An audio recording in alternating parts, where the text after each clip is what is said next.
ইঞ্জিনিয়ারিংয়ের ভুল পরিকল্পনার কারণে পুরো প্রকল্পটি যেন ভেস্তে গেছে।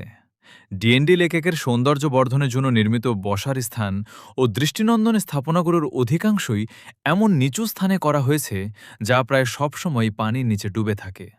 এর মূল কারণ, পানি অপসারণের জন্য নির্মিত ড্যাম স্ল্যাশ পানি নিষ্কাশন ব্যবস্থা বসার স্থানগুলোর তুলনায় উঁচুতে স্থাপন করা হয়েছে। ফলে পানি সরানোর পরিবর্তে বসার স্থান ও সৌন্দর্য বর্ধন করা অংশগুলোই দীর্ঘ সময় পানির নিচে তলিয়ে থাকে। পরিকল্পনাটি উল্টোভাবে করা হয়েছে। বসার স্থানগুলো অপেক্ষাকৃত উঁচুতে নির্মাণ করা হলে, অথবা পানি নিষ্কাশনের ব্যবস্থা বসার স্থানগুলোর চেয়ে নিচু স্থানে রাখা হলে এ সমস্যাটি তৈরি হতো না। অপরিকল্পিত এই প্রকৌশল ও নকশার কারণে রাষ্ট্রের বিপুল অর্থ ব্যয় হলেও প্রকল্পের কাঙ্ক্ষিত সুফল পাওয়া যাচ্ছে না, বরং পানির নিচে থাকা এসব স্থাপনা এখন ঝুঁকির কারণ হয়ে দাঁড়িয়েছে।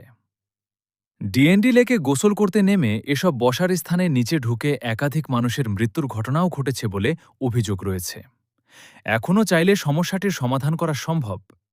পানি অপসারণের স্থানটি বসার স্থানগুলোর তুলনায় নিচু করে দেওয়া বা প্রয়োজনীয় স্থাপত্যগত পরিবর্তন আনা হলে পানি জমে থাকার সমস্যা অনেকটাই দূর করা যেতে পারে। বিষয়টি সংশ্লিষ্ট কর্তৃপক্ষের জরুরি দৃষ্টি আকর্ষণ করা প্রয়োজন।